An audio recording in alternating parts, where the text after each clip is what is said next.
Plus two ഫിസിക്സിലെ 5th chapter magnetism and മാറ്ററിൽ വളരെ പ്രധാനപ്പെട്ട ഒരു ഭാഗമാണ് നമ്മൾ ഇന്ന് പഠിക്കുന്നത്. എർത്ത് മാഗ്നറ്റിസം, ഭൂമിയുടെ മാഗ്നറ്റിസത്തെ കുറിച്ചാണ് നമ്മൾ ഈ സെക്ഷനിൽ നമ്മൾ പഠിക്കുന്നത്. എന്താണ് ടെറസ്ട്രിയൽ മാഗ്നറ്റിസം നമുക്ക് നോക്കാം. Magnetism of earth is called terrestrial magnetism. ഭൂമിയുടെ കാന്തിക സവിശേഷതകളെ കുറിച്ചുള്ള പഠനമാണ് ടെറസ്ട്രിയൽ മാഗ്നറ്റിസം എന്നറിയപ്പെടുന്നത്. ഇത് ഫിസിക്സിൻ്റെ ഒരു ബ്രാഞ്ചാണ്. ഭൂമിയുടെ മാഗ്നറ്റിക് പ്രോപ്പർട്ടീസിനെ കുറിച്ചാണ് ഇതിൽ പ്രധാനമായും നമ്മൾ പഠിക്കുന്നത്. ഡയറക്റ്റീവ് പ്രോപ്പർട്ടി ഓഫ് മാഗ്നറ്റ് എന്താണെന്ന് നമ്മൾ ഈ ചാപ്റ്ററിൻ്റെ ആരംഭത്തിൽ പഠിച്ചിരുന്നു. അതായത് a freely suspended bar magnet comes to rest in north south direction. വെറുതെ ഒരു ബാർ മാഗ്നറ്റ് തൂക്കിയിട്ടിരുന്നാൽ അത് നോർത്ത് സൗത്ത് ഡയറക്ഷൻ ഇൻഡിക്കേറ്റ് ചെയ്യും. അതുപോലെ തന്നെ a freely pivoted compass needle comes to rest in north south direction. ഒരു കോമ്പസ് നീഡിൽ ഫ്രീ ആയിട്ട് വെച്ചിരുന്നാൽ അതും നോർത്ത് സൗത്ത് ഡയറക്ഷനിലായിരിക്കും സ്ഥിതി ചെയ്യുന്നത്. ഇതിൽ നിന്ന് നമുക്ക് ഒരു കാര്യം മനസ്സിലാക്കാം. ഭൂമിക്ക് ഒരു മാഗ്നറ്റിക് പ്രോപ്പർട്ടി ഉണ്ട്. ഭൂമിയുടെ ഒരു കാന്തിക സവിശേഷതയാണ് ഇതിന് കാരണം. അതായത് bar magnet north south direction indicate ചെയ്യുന്നു. അതുപോലെ compass needle north south direction indicate ചെയ്യുന്നു. അപ്പോൾ ഇതെല്ലാം ഡയറക്റ്റീവ് പ്രോപ്പർട്ടിയിൽ നമ്മൾ പറഞ്ഞതാണ്. കാന്തം ഉപയോഗിച്ച് നമുക്ക് ഡയറക്ഷൻ കണ്ടുപിടിക്കാൻ ഉപയോഗിക്കാമെന്ന് പറഞ്ഞിരുന്നു. അപ്പോൾ ഈ ഡയറക്റ്റീവ് പ്രോപ്പർട്ടിക്ക് കാരണമായിരിക്കുന്നത് ഭൂമിക്ക് ഒരു കാന്തിക വലയമുണ്ട്. ഇതാണ് ഈ സവിശേഷതയ്ക്ക് കാരണമായിട്ട് പറഞ്ഞിരിക്കുന്നത്. ഇനി ഭൂമിയുടെ മാഗ്നറ്റിസത്തിന്റെ കാരണം എന്താണെന്നാണ് നമ്മൾ ഈ സെക്ഷനിൽ പഠിക്കാൻ പോകുന്നത്.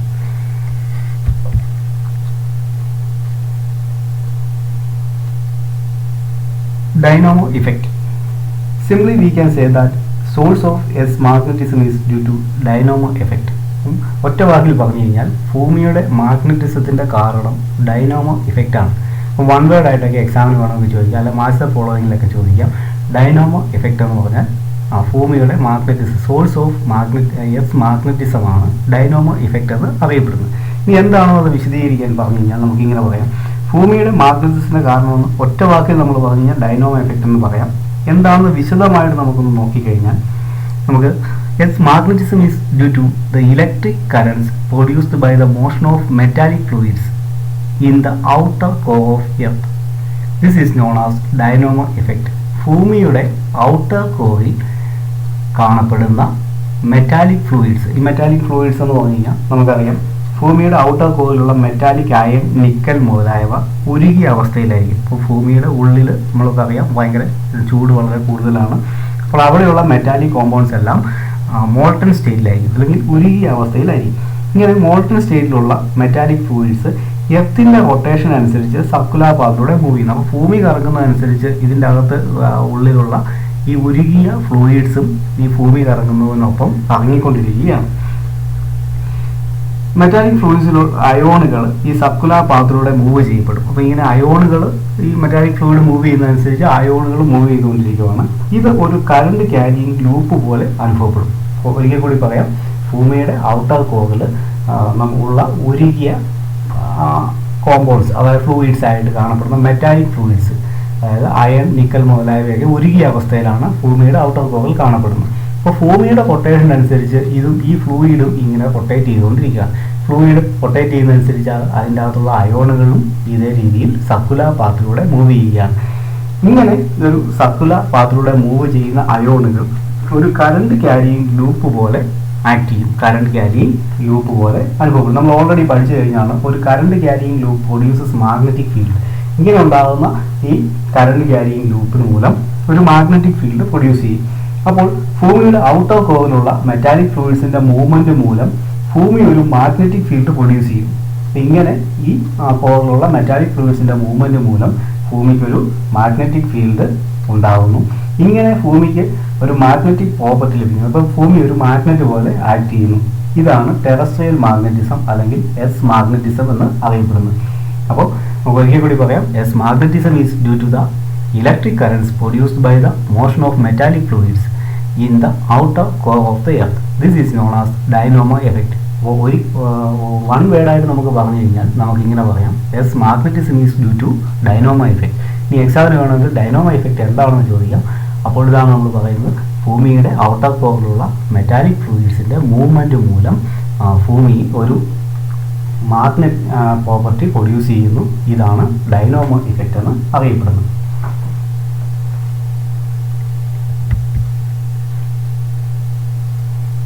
മാഗ്നറ്റിക് പോൾസിനെ കുറിച്ചാണ് നമ്മൾ പറയുന്നത്. ഭൂമിക്ക് നമുക്കറിയാം രണ്ട് പോളുകൾ, നോർത്ത് പോളും സൗത്ത് പോളും ഉണ്ടെന്ന് നമ്മൾ പഠിച്ചിട്ടുണ്ട്. നമ്മൾ ചെറിയ ക്ലാസ്സുകളിൽ പഠിച്ചിട്ടുള്ളതാണ്. ഭൂമിയുടെ നോർത്ത് പോളിനെ കുറിച്ചും സൗത്ത് പോളിനെ കുറിച്ചും പഠിച്ചിട്ടുണ്ട്. ഇനി ഇത് നോക്കാം, ആ പോൾസിന് നമ്മൾ പറയുന്ന പേര് ജോഗ്രഫിക് നോർത്ത് പോളെന്നും ജോഗ്രഫിക് സൗത്ത് പോളെന്നുമാണ് പറയുന്നത്.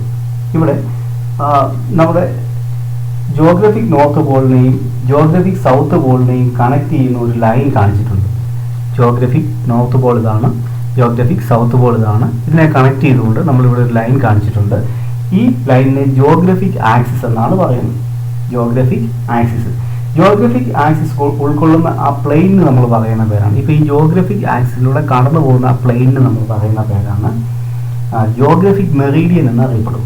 Geographic meridian. We know that Earth rotates around the geographic axis from west to east. അപ്പം ഈ ജോഗ്രഫിക് ആക്സിസിൽ നിന്നുകൊണ്ടാണ് ഭൂമി റൊട്ടേറ്റ് ചെയ്യുന്നത്. ഈ റൊട്ടേറ്റ് ചെയ്യുന്ന ഡയറക്ഷനാണ് ഈ കാണിച്ചിരിക്കുന്നത്. ഇങ്ങോട്ടാണ് വെസ്റ്റ് ടു ഈസ്റ്റ്. ഭൂമി ഈ ഡയറക്ഷനിലാണ് കറങ്ങിക്കൊണ്ടിരിക്കുന്നത്. അപ്പം ഭൂമി ഈ ജോഗ്രഫിക് ആക്സിസിൽ നിന്നുകൊണ്ട് റൊട്ടേറ്റ് ചെയ്തുകൊണ്ടിരിക്കുകയാണ്.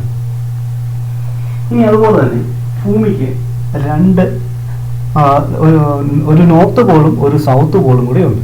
അപ്പോൾ നമ്മൾ പറഞ്ഞു ജോഗ്രഫിക് നോർത്ത് പോളിന് അടുത്തായിട്ട് വരുന്ന ആ മാഗ്നറ്റിക് പോളിനെയാണ് നമ്മൾ മാഗ്നറ്റിക് നോർത്ത് പോൾ എന്ന് പറയുന്നത്. അപ്പം ജോഗ്രഫിക് നോർത്ത് പോൾ എന്ന് പറഞ്ഞാൽ ഭൂമിയുടെ യഥാർത്ഥ നോർത്ത് പോൾ, അതിനടുത്തായിട്ട് വരുന്ന മാഗ്നറ്റിക് പോള് മാഗ്നറ്റിക് നോർത്ത് എന്ന് അറിയപ്പെടുന്നു.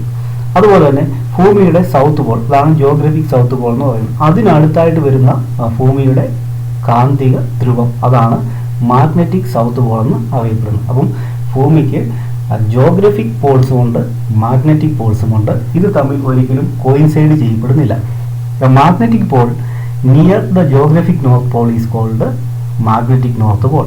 അപ്പം ജോഗ്രഫിക് നോർത്ത് പോളിന് അടുത്ത് വരുന്ന ഭൂമിയുടെ പോളാണ് മാഗ്നറ്റിക് നോർത്ത് പോൾ എന്ന് അറിയപ്പെടുന്നു. അതുപോലെ magnetic pole near the geographic south പോളിന് അടുത്ത് വരുന്ന മാഗ്നറ്റിക് പോളിനെ നമ്മൾ മാഗ്നറ്റിക് സൗത്ത് പോൾ എന്ന് അറിയപ്പെടുന്നു.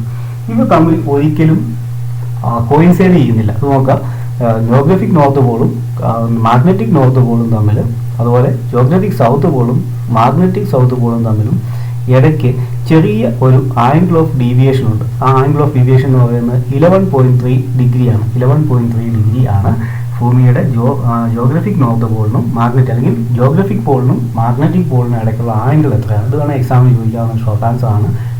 ജോഗ്രഫിക് പോളിനും മാഗ്നറ്റിക് പോളിനും ഇടയ്ക്കുള്ള ആംഗിൾ എന്ന് പറയുന്നത് 11.3 ഡിഗ്രിയാണ്.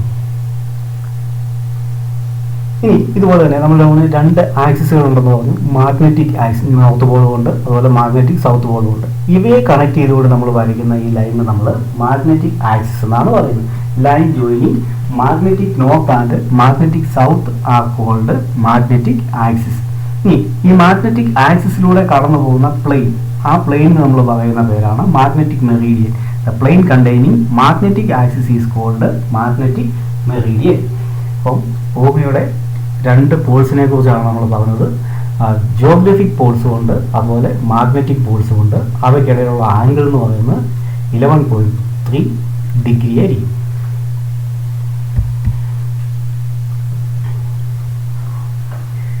നമ്മൾ പറഞ്ഞ കാര്യങ്ങൾ തന്നെയാണ്. Geographic poles and magnetic poles do not coincide.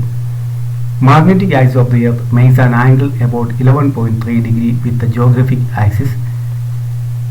Magnetic south pole of the Earth is located somewhere in northern Canada. അതായത് ഭൂമിയുടെ മാഗ്നറ്റിക് നോർത്ത് പോൾ ഏകദേശം നോർത്തേൺ കാനഡയിൽ, നമ്മുടെ ഭൂപടത്തിൽ അല്ലെങ്കിൽ നമ്മുടെ ഗ്ലോബിൽ നമ്മൾ നോക്കിക്കഴിഞ്ഞ് കഴിഞ്ഞാൽ ഏകദേശം നോർത്തേൺ കാനഡയിലായിട്ടാണ് ഈ ഭൂമിയുടെ മാഗ്നറ്റിക് സൗത്ത് പോൾ സ്ഥിതി ചെയ്യുന്നത്. ഇനി magnetic north Paul located diametrically opposite. ഇപ്പോൾ ഈ നോർത്തേൺ കാനഡയുടെ നേരെ ഓപ്പോസിറ്റ് സൈഡിലായിട്ട് വരുന്ന ഭാഗം, അതായത് അന്റാർട്ടിക്കൻ സൈഡിലാണ് ഈ മാഗ്നറ്റിക് നോർത്ത് പോൾ കാണപ്പെടുന്നത്.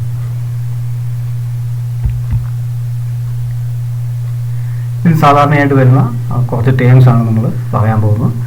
ഓൾറെഡി പറഞ്ഞതാണ്. Straight line passing through geographic north and geographic south poles of earth is called geographic. North പോളിനെയും സൗത്ത് പോളിനെയും കണക്ട് ചെയ്ത് നമ്മൾ വരയ്ക്കുന്നത് ജോഗ്രഫിക് ആക്സിസ് എന്ന ആ ലൈനിന് പറയുന്ന പേരാണ് ജോഗ്രഫിക് ആക്സിസ്. ഈ ജോഗ്രഫിക് ആക്സിസിൽ നിന്നുകൊണ്ടാണ് ഭൂമി റൊട്ടേറ്റ് ചെയ്യുന്നത്.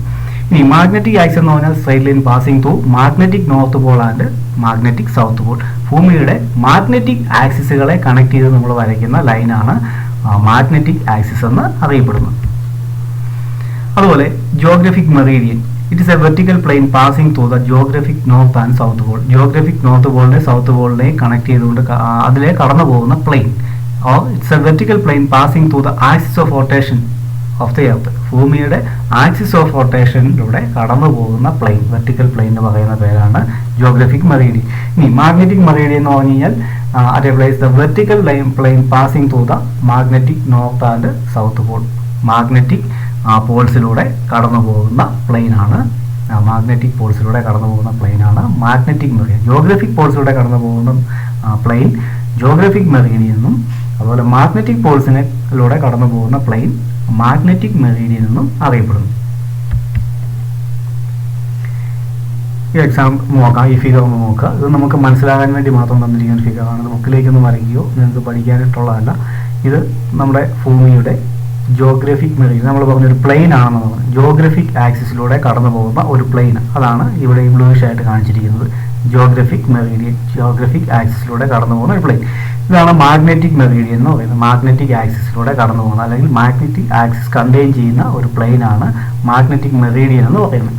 അതുപോലെ ജിയോഗ്രഫിക്കൽ ഇക്വേറ്റർ, ഭൂമിയുടെ ഇക്വേറ്റർ, അതുപോലെ മാഗ്നറ്റിക് ഇക്വേറ്റർ ആണ് ഈ കാണിച്ചിരിക്കുന്നത്. അപ്പം ഇത് നമുക്കൊന്ന് മനസ്സിലാകാൻ വേണ്ടിയിട്ടാണ്. നമ്മൾ വെറുതെ മെറീഡിയനും അതുപോലെ പ്ലെയിൻ എന്നൊക്കെ പറയുമ്പോൾ നമുക്ക് ക്ലിയർ ആകത്തില്ല. അതുകൊണ്ട് നിങ്ങൾക്കൊന്ന് മനസ്സിലാകാൻ വേണ്ടി മാത്രമേ പിക്ചർ തന്നിരിക്കുകയാണ്. നമുക്ക് ആവശ്യമുള്ള ഇതാണ് ജിയോഗ്രഫിക് ആക്സിസ്. ജിയോഗ്രഫിക് ആക്സിസ് ഭൂമിയുടെ നോർത്ത് പോളിനെയും സൗത്ത് പോളിനെയും കണക്ട് ചെയ്യുന്ന ലൈനാണ് ജിയോഗ്രഫിക് ആക്സിസ് എന്ന് പറയുന്നത്. അതിലൂടെ കടന്നു പോകുന്ന ഒരു പ്ലെയിൻ, അതാണ് ഈ കാണിച്ചിരിക്കുന്ന ജിയോഗ്രഫിക്കൽ മെറീഡിയൻ എന്ന് പറയുന്നത്. അതുപോലെ മാഗ്നറ്റിക് ആക്സിസുകൾ, മാഗ്നറ്റിക് സൗത്ത് പോളിനെയും നോർത്ത് പോളിനെയും കണക്ട് ചെയ്തുകൊണ്ട് വരയ്ക്കുന്ന ആക്സിസ് ആണ് മാഗ്നറ്റിക് ആക്സിസ്. അതിലൂടെ കടന്നു പോകുന്ന പ്ലെയിൻ, മാഗ്നറ്റിക് ആക്സിസിലൂടെ കടന്നു പോകുന്ന പ്ലെയിൻ ആണ് മാഗ്നറ്റിക് മെറീഡിയൻ എന്ന് അറിയപ്പെടുന്നു.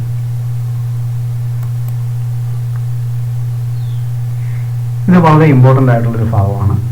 പരീക്ഷയ്ക്ക് എപ്പോഴും ക്വസ്റ്റ്യൻ വരുന്ന ഒരു ഷോർട്ട് ആൻസറാണ് നമ്മൾ ഇനി പഠിക്കാൻ പോകുന്നത്. Magnetic elements of earth. Earth magnetic field at a place is completely described by 3 quantities. ഭൂമിയുടെ ഏതെങ്കിലും ഒരു പർട്ടിക്കുലർ പ്ലേസിലെ മാഗ്നറ്റിക് ഫീൽഡിനെ എക്സ്പ്ലെയിൻ ചെയ്യാൻ വേണ്ടിയിട്ട് നമ്മൾ 3 ക്വാണ്ടിറ്റീസ് ഉപയോഗിക്കുന്നുണ്ട്. These quantities are called magnetic elements of earth. അപ്പോൾ what are the magnetic elements of earth എന്ന് പറഞ്ഞ് എക്സാമിന് ചോദിക്കാറുണ്ട്. അല്ലെങ്കിൽ ഓരോന്നിനെ കുറിച്ച് 3 എണ്ണം ഉണ്ടെന്ന് പറഞ്ഞ് ഓരോന്നിനെ കുറിച്ച് ഒരു ഷോർട്ട് ആൻസർ ആയിട്ട് ഡിഫൈൻ എന്ന് പറഞ്ഞ് ക്വസ്റ്റ്യൻ വരാറുണ്ട്. ഇനി അത് ഏതൊക്കെയാണെന്ന് നമുക്ക് നോക്കാം. ദേ ആർ ഡിക്ലിനേഷൻ, അതിന് നമ്മൾ ഡി എന്ന ലെറ്റർ, ക്യാപിറ്റൽ ഡി എന്ന ലെറ്റർ ഉപയോഗിച്ചാണ് റെപ്രസെൻറ്റ് ചെയ്യുന്നത്. Then dip or inclination, dip എന്നും ഇൻക്ലിനേഷൻ എന്നും അറിയപ്പെടുന്നുണ്ട്. ക്യാപിറ്റൽ ഐ എന്ന ലെറ്ററും അല്ലെങ്കിൽ തീറ്റ എന്ന ലെറ്ററും നമ്മൾ ഇതിനു വേണ്ടി ഉപയോഗിക്കാറുണ്ട്. അതുപോലെ horizontal intensity, B H, B എന്ന് പറയുന്ന മാഗ്നറ്റിക് ഫീൽഡാണ്. മാഗ്നറ്റിക് ഫീൽഡിൻ്റെ ഹൊറിസോണ്ടൽ കമ്പോണൻറ്റിനെ റെപ്രസെൻറ്റ് ചെയ്യാനായിട്ടാണ് ബി എച്ച് എന്ന് നമ്മൾ റെപ്രസെൻറ്റ് ചെയ്യുന്നത്. അപ്പോൾ ഈ 3 ടേംസ് വളരെ ഇമ്പോർട്ടൻ്റ് ആണ്. എന്താണ് ഡിക്ലിനേഷൻ, എന്താണ് ഡിപ്പ്, കണ്ടുപിടിക്കുന്നത് എങ്ങനെയാണ്, എവിടെയാണ് മാക്സിമം, എവിടെയാണ് മിനിമം ആകുന്നത് എന്നൊക്കെ പറഞ്ഞ് ക്വസ്റ്റ്യൻസ് വരാറുള്ളതാണ്. അപ്പം ഭൂമിയുടെ ഏതെങ്കിലും ഒരു പർട്ടിക്കുലർ പ്ലേസിലെ മാഗ്നറ്റിക് ഫീൽഡിനെ ഡിസ്ക്രൈബ് ചെയ്യാൻ വേണ്ടി ഉപയോഗിക്കുന്ന 3 ക്വാണ്ടിറ്റീസ് ആണ് declination, dip or inclination, then horizontal intensity. ഇനി ഓരോന്നിനെ കുറിച്ച് നമുക്ക് ഡീറ്റെയിൽ ആയിട്ട് നോക്കാം. എന്താണ് ഡിക്ലിനേഷൻ എന്ന് പറയുന്നത്? Declination at a place is the angle between magnetic meridian and geographic meridian at that place. ഒരു പർട്ടിക്കുലർ പ്ലേസിലെ മാഗ്നറ്റിക് മെറീഡിയനെയും ജിയോഗ്രഫിക് മെറീഡിയനെയും ഇടയ്ക്ക് വരുന്ന ആംഗിളാണ് ഡിക്ലിനേഷൻ എന്ന് അറിയപ്പെടുന്നത്. നോക്കുക, നമ്മൾ പറഞ്ഞു ജിയോഗ്രഫിക് മെറീഡിയൻ എന്ന് പറഞ്ഞാൽ ജിയോഗ്രഫിക് ആക്സിസിലൂടെ കടന്നു പോകുന്ന പ്ലെയിൻ ആണെന്ന് പറഞ്ഞു. ഇതാണ് ജിയോഗ്രഫിക് മെറീഡിയൻ.